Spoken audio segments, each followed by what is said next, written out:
Sudah lama sekali, Ira menginginkan sebuah boneka cantik yang mirip dengan Barbie. Dan akhirnya, keinginan itu terwujud. Ira mendapatkan sebuah hadiah dari Kak Mala. Wah, boneka ini cantik sekali. Terima kasih Kak Mala, teriak Ira. Kamu kan sudah lama ingin boneka ini. Jaga baik-baik ya, kata Kak Mala. Siap, Kak. Boneka aku memang cantik. Pasti dia akan lebih cantik lagi jika punya baju yang banyak, pikir Ira suatu hari.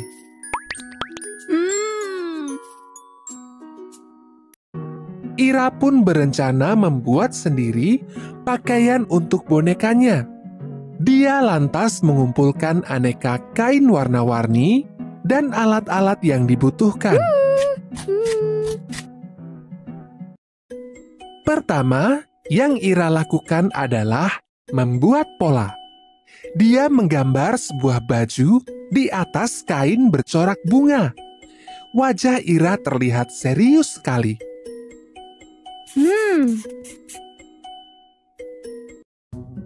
Ira menggunting pola itu dengan hati-hati. Kemudian, dia menjahitnya menggunakan jarum dan benang milik ibu. Aku harus fokus supaya baju ini bagus, kata Ira dalam hati. Setelah bekerja keras selama beberapa hari, akhirnya baju-baju untuk bonekanya pun jadi. Yuhu! Kini aku punya banyak sekali baju boneka, seru Ira. Ira benar-benar sayang pada bonekanya. Ketika dia melihat baju-baju itu kotor, dia pun segera mencucinya. Dia menjemur baju-baju itu di depan rumah. Ups, Ira tidak tahu jika ibu pulang lebih awal hari ini. Ibu sama sekali tidak boleh melihat baju-baju itu. Atau... Ira, teriak ibu dari luar rumah. Apa itu yang kamu jemur di depan rumah? Tanya ibu. Ira terkejut melihat ibu marah. Dia pun hanya bisa menjawab dengan lirih. Ira membuat baju untuk boneka Ira, Bu. Dapat dari mana kamu kain itu? Bukannya itu potongan baju milik adikmu? Baju-baju itu masih sangat bagus. Seharusnya kamu pakai baju yang sudah tidak terpakai.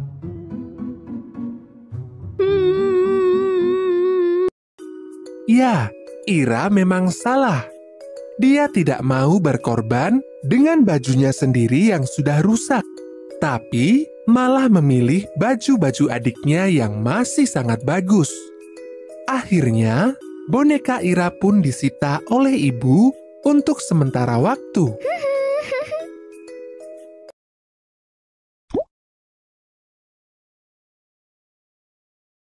Menunggu mata air.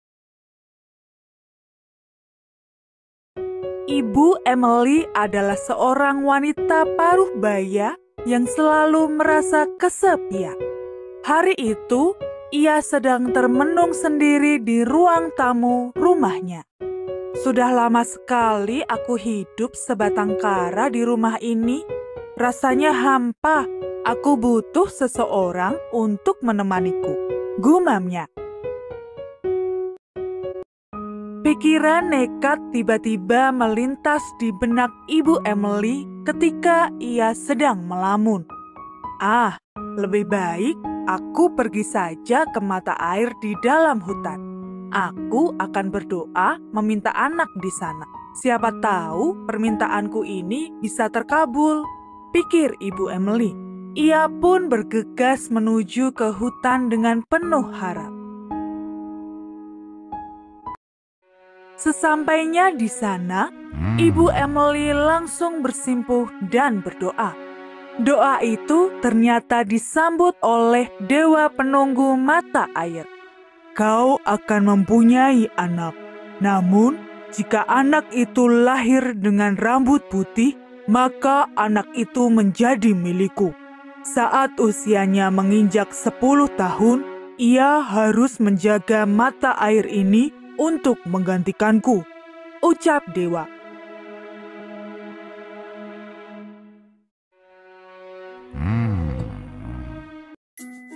Apapun konsekuensinya, Ibu Emily tetap menyetujui syarat dewa. Ia sangat gembira dan tidak sabar menunggu anaknya lahir. Saat Ibu Emily mengandung, ia selalu menyanyikan lagu kesukaannya sembari membelai perut besarnya. Ibu tak sabar menunggu kedatanganmu, nak, kata Ibu Emily.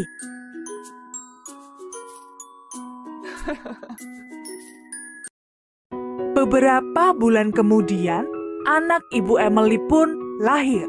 Namun, Ibu Emily bersedih karena anak perempuan itu lahir dengan rambut putih. Ibu tak bisa membayangkan takdir berat yang akan kau jalani, nak. Ibu Emily menangis sambil menggendong anaknya. Ia tak rela jika suatu saat nanti harus berpisah dengannya.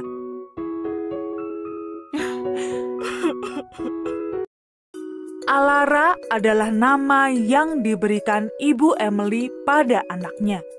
Seiring bertambahnya usia Alara, rambut putihnya pun semakin memanjang.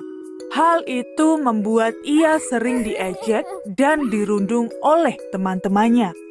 Rambutmu putih seperti orang tua, hahaha, kata salah satu teman. Alhasil, Alara tumbuh tanpa memiliki teman. Ia selalu bermain sendirian. Tak ada yang mau menemaninya. Bermain bola sendiri juga tak apa. Yang penting, aku mempunyai ibu yang sangat menyayangiku, gumam Alara sambil melempar-lempar bolanya. Saat musim kemarau tiba, desa tempat Ibu Emily tinggal mengalami kekeringan. Sontak ia teringat akan mata air di dalam hutan.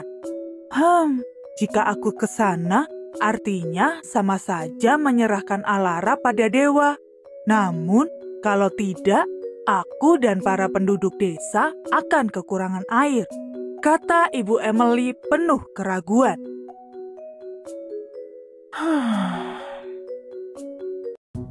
Saat Ibu Emily sedang kebingungan, ternyata Alara sudah lebih dulu berjalan sendirian ke hutan. Ia hendak mencari mata air. Semoga saja ada mata air di hutan ini.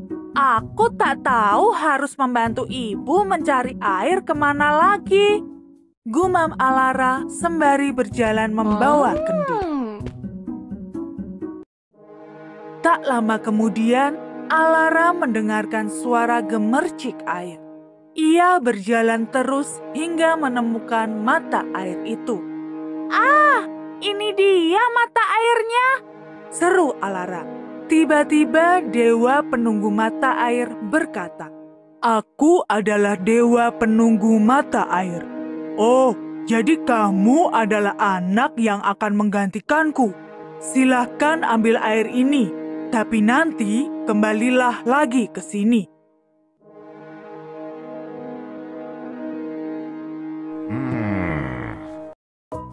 Alara masih terlalu kecil untuk mengetahui apa yang dimaksud oleh dewa. Ia hanya mengangguk sambil mengambil air sebanyak yang ia mau. Akhirnya, ia berhasil membawa pulang air 1 kendi. Yuhu! Aku bisa membantu ibu mencari air. Setelah itu, Alara kembali lagi ke mata air sesuai janjinya. Aku ingin kau menjaga mata air ini dengan baik. Namun, ingat, tidak boleh ada manusia yang mengambil air di tempat ini. Semua air khusus untuk hewan saja. Apakah kau mengerti? Tanya dewa. Alara pun mengacungkan jempolnya. Mengerti. Setiap hari ia harus pergi ke mata air dan melayani para hewan yang hendak mengambil minum. Alara senang dengan pekerjaan itu. Baginya, itu adalah hal yang menyenangkan karena bisa bertemu dengan hewan-hewan. Okay. Alara lantas bertanya, "Dewa, apakah saya boleh membawa sedikit air ketika pulang ke rumah? Kasihan ibu saya jika tak mempunyai persediaan air." Boleh saja, namun dengan syarat. Hal ini tetap menjadi rahasia kita. Tak boleh ada satupun orang yang tahu. Jawab dewa.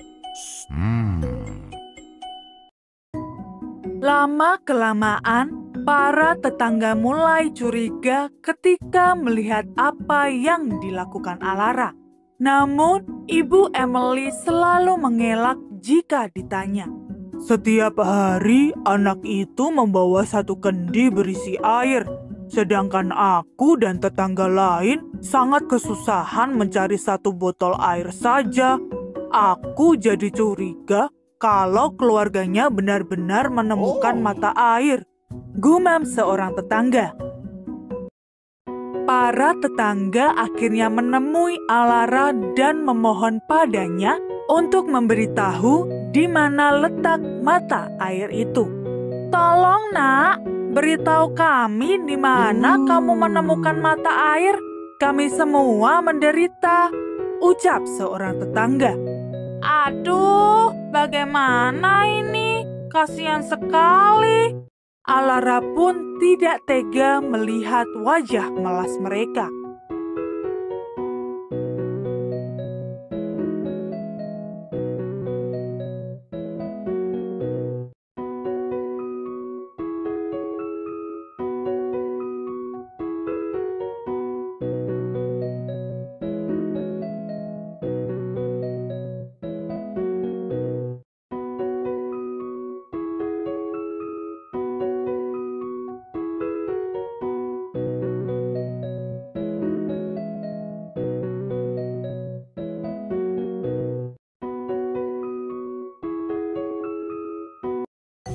Baiklah, saya akan menunjukkan mata air itu.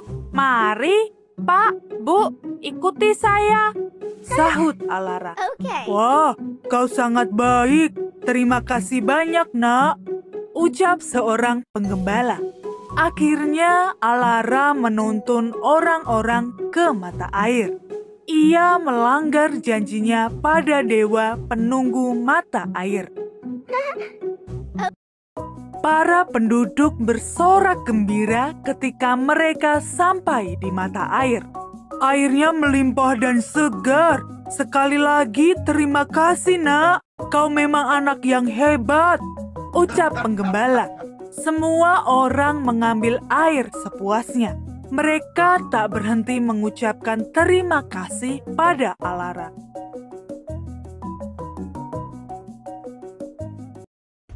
Tanpa Alara sadari, dewa penunggu mata air marah karena perintahnya telah dilanggar.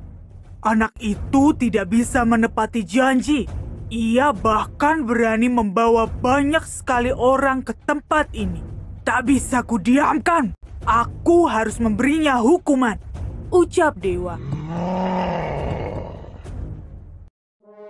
Saat para penduduk desa pulang, dewa penunggu mata air memanggil Alara. Kau tahu kan kalau kau telah melanggar janji? Sebagai hukuman, kamu tidak boleh pulang ke rumah dan harus terus tinggal di tempat ini sebagai penunggu mata air, ucap dewa. Oh, Alara pun ketakutan bukan main. Meskipun maksudnya baik, Tetapi ia tetap bersalah. Alara pun berusaha mencari cara untuk kabur. Tetapi setiap kali ia berjalan lebih dari 10 langkah, ia akan kembali lagi ke mata air itu. Aduh, bagaimana ini? Aku benar-benar tidak bisa pulang, gumamnya. Matahari hampir terbenam, tetapi Alara masih saja terjebak di mata air itu. Ia hanya bisa duduk di atas bebatuan sambil menangis sedih. Mengapa nasibku seperti ini? Aku hanya ingin membantu orang-orang yang menderita akibat kekeringan, ucapnya.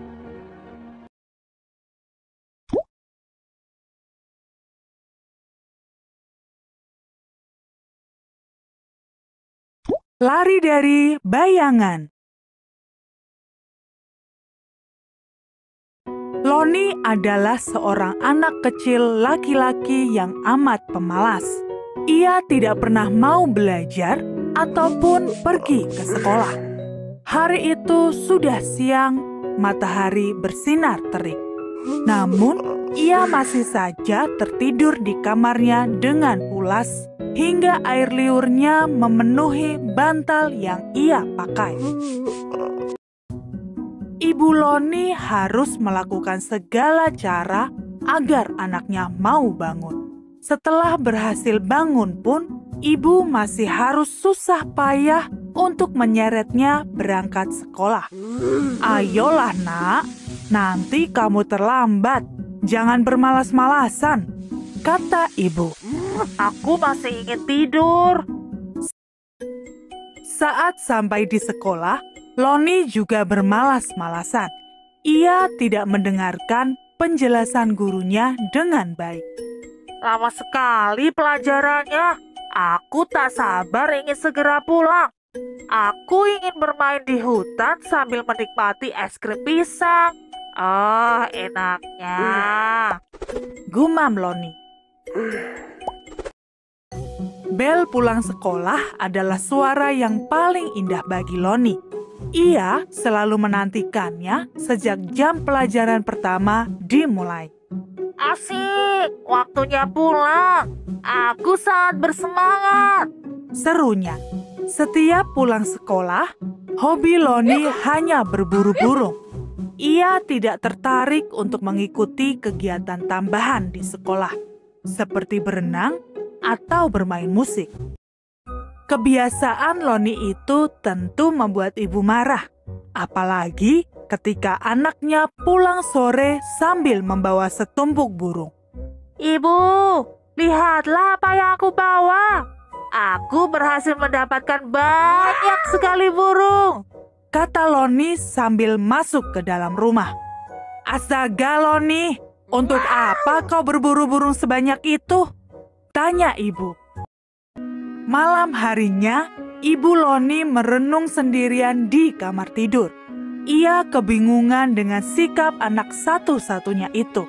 Aku sudah tidak punya cara lagi untuk membuat Loni semangat belajar. Aku khawatir bagaimana masa depannya nanti, gumam ibu Loni. Loni selalu mendapatkan nilai merah di sekolah. Akibatnya, ia harus putus sekolah karena benar-benar tak memiliki minat untuk belajar. Namun, hal itu justru membuat Loni sangat gembira karena bisa bebas keluar masuk hutan dan menjalankan hobinya.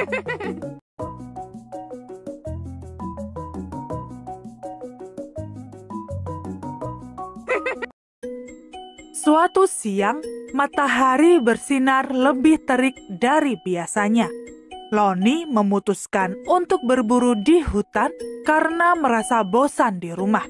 Saat sedang berjalan, ia tak sengaja melihat bayangannya sendiri. Loni pun menatap aneh pada bayangan yang mengikutinya itu. Saat Loni duduk di atas dahan pohon besar, bayangan itu mengikutinya duduk. Saat Loni berdiri, bayangan itu mengikutinya berdiri. Loni pun semakin bingung melihatnya. Aduh, apa ini sebenarnya? Mengapa sedari tadi selalu mengikuti gerakanku? Gumam. Kemudian, Loni melihat ada seekor burung yang menarik perhatiannya. Ia mengarahkan katapelnya ke arah burung itu dengan saksama. Baru saja masuk hutan sudah menemukan sasaran. Memang hebat aku ini, ucap Loni memuji dirinya sendiri. Tak sesuai harapan, burung itu ternyata berhasil. Prasangka buruk pun mulai bermunculan di benak Loni. Aku sudah berburu sejak lama, tetapi hari ini rasanya berbeda. Setiap burung yang hendak aku bidik malah terbang menjauh. Jangan-jangan ini semua karena ulah makhluk aneh yang selalu mengikuti aku, gumamnya. Loni pun memutuskan untuk pulang karena ia gagal mendapatkan hewan buruan. Namun, hal tak diinginkan terjadi lagi. Loni terpeleset pasir ketika melewati jembatan. Alhasil, ia terjebur ke sungai. Biur! Untung saja sungai itu dangkal dan Loni bisa segera menepi. Loni terlihat menggerutu pada bayangannya di sepanjang jalan. Sudahlah, jangan ikuti aku terus. Apa kamu tidak bosan? Lebih baik kamu bermain saja ke tempat lain. Banyak tempat yang menyenangkan daripada hanya mengikutiku seperti ini, kata Loni kesal. Hari berikutnya, kesialan demi kesialan datang silih berganti, dan Loni tetap menyalahkan bayangannya. Saat Loni berlari mengejar pedagang es krim, sandalnya terputus. Padahal karena memang sandalnya sudah aus.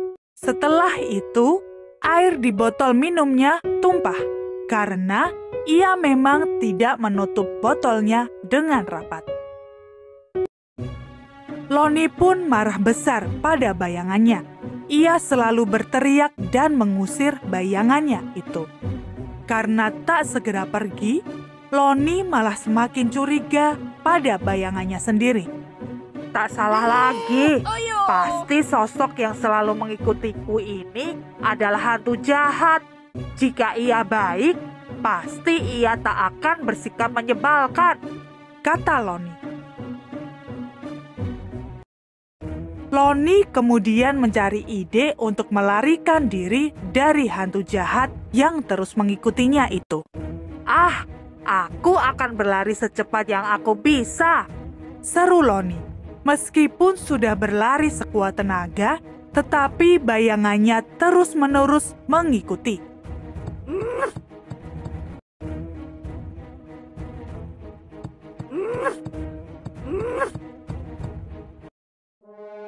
Setelah itu, Loni menemukan sebuah gua.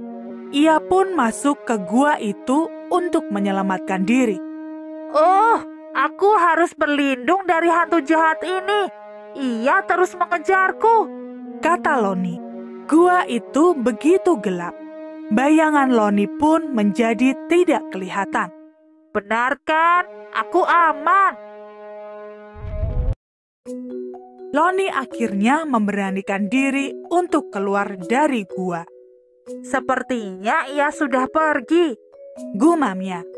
Namun, setiap kali Loni keluar, ia melihat lagi bayangan itu.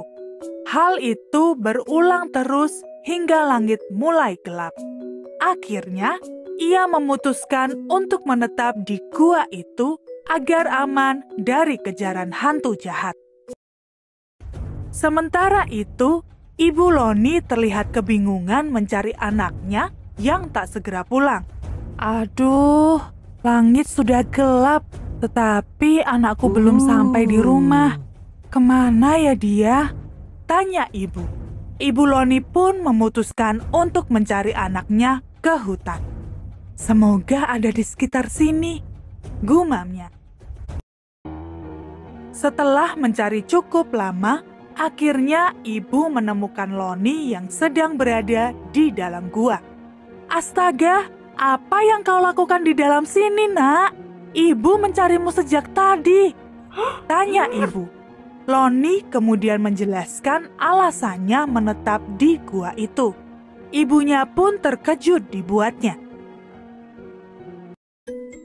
Ibu kemudian memberikan penjelasan pada Loni. Supaya kau tak salah paham, lihatlah ini, kata ibu sambil mendekatkan obor. Saat didekatkan, bayangannya muncul. Tetapi ketika dijauhkan, bayangannya hilang. Itu hanya bayangan. Semua benda pasti punya. Bahkan batang kayu juga punya.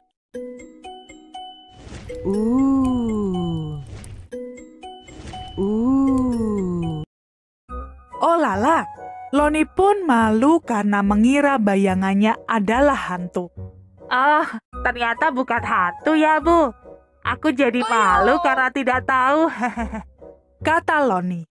Ibu kemudian menjawab, itulah pentingnya belajar, supaya pengetahuanmu luas dan kamu tidak malu. Sejak saat itu, kebiasaan Loni berubah. Ia jadi gemar membaca buku untuk mengetahui hal-hal baru. Ia juga mau melanjutkan sekolah lagi.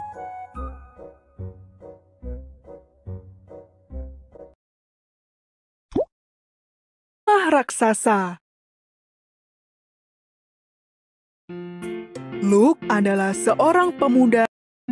Pandangan Luke langsung tertuju pada sebuah titik bertuliskan hutan mati. Menarik, serunya. Kali ini ia akan menjelajahi hutan mati di utara kerajaannya.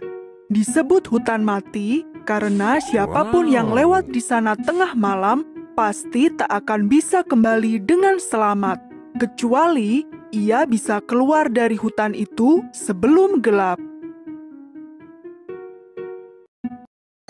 Luke bergegas mempersiapkan semua perbekalan yang harus ia bawa, mulai dari makanan, minuman, senter, tenda kecil, hingga obat-obatan. Semuanya sudah siap, kata Luke. Ia kemudian menyandang tasnya dan pergi meninggalkan rumah. Petualangan hebat dimulai. Hari sudah malam ketika Luke sampai di perbatasan. Ia pun memilih untuk beristirahat dulu. Langit sudah gelap, hawa juga sangat dingin. Lebih baik aku masuk ke hutan besok pagi saja, ketika matahari sudah terbit, pikir Luke. Ia kemudian mendirikan tenda kecilnya dan tidur di sana.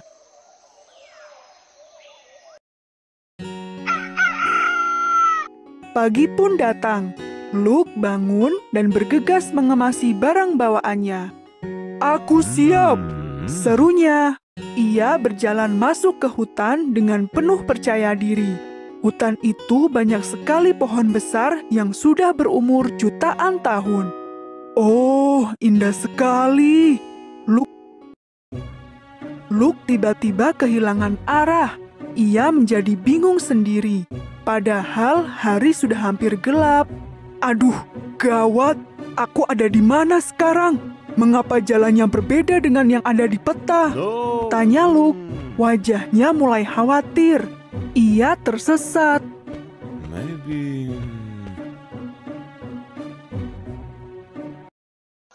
Nasib baik sepertinya berpihak pada Luke.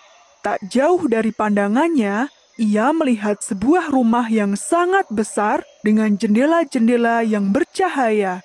Ah, ada rumah. Jika dilihat, lampu rumah itu menyala. Pasti ada yang tinggal di sana, kata Luke lega. Luke pun berlari menuju ke rumah itu. Selamat sore, apakah ada orang di dalam? Tanya Luke sembari mengetuk pintu. Tak lama kemudian, pintu itu terbuka. Terlihat raksasa bertubuh besar, tingginya hampir 2,5 meter, seperti pohon kelapa. Astaga! Luke terkejut. Raksasa itu tersenyum ramah. "Selamat sore, anak muda. Mengapa kamu berada di hutan ini?" tanya raksasa. "Aku sedang berpetualang tetapi tersesat. Kemudian aku melihat rumah ini," sahut Luke. "Oh, kalau begitu silakan masuk," kata raksasa.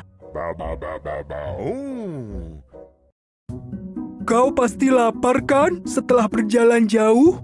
Tunggu sebentar ya anak muda, aku akan menyiapkan makanan untukmu," kata raksasa. "Wah, terima kasih. Kebetulan perbekalanku sudah habis," sahut Luke. Luke dijamu berbagai makanan yang lezat. Ia makan dengan lahap. Raksasa menemani Luke makan. Ia senang melihat Luke menikmati setiap suapan itu. "Apakah kau suka dengan masakanku?" tanya raksasa. "Suka sekali," sahut Luke tersenyum. "Kau sungguh beruntung bisa menemukan rumahku, karena ini adalah satu-satunya rumah di hutan mati," kata raksasa. Luke sontak terdiam. Ia mengamati sekeliling rumah itu. Jika raksasa adalah satu-satunya yang tinggal di hutan ini, pastilah ia yang sudah mencelakai semua pengembara yang melintas di malam hari. Aduh, mengerikan sekali. Sepertinya aku harus berhati-hati, pikir. Malam semakin larut. Luke mulai mengantuk setelah melahap banyak sekali makanan. "Tiba saatnya untuk tidur, anak muda. Aku tahu kau kelelahan, matamu sudah terlihat sayu. Silakan masuk ke kamar yang telah aku siapkan," kata raksasa.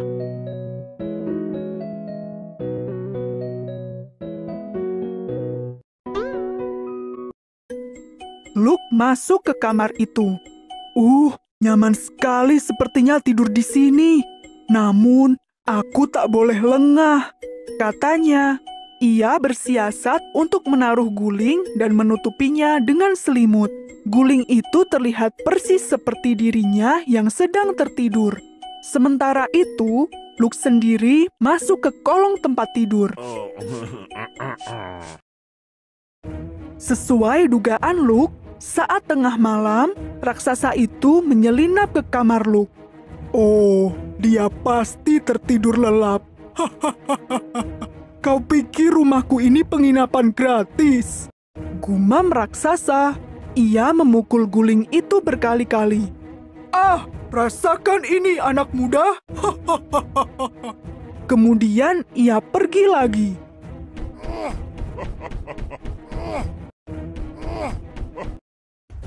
Luke bernapas lega ketika raksasa itu meninggalkan kamar. Raksasa itu pasti mengira bahwa aku sudah tiada. Syukurlah, aku masih bisa terhindar dari bahaya. Sekarang, aku harus mencari cara cerdik agar bisa keluar dari tempat ini dengan selamat, kata Luke dari bawah tempat tidur.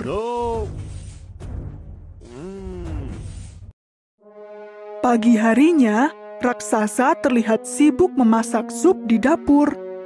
"Supaya semakin nikmat, aku bisa menambahkan daging anak muda itu ke dalam supku," kata raksasa.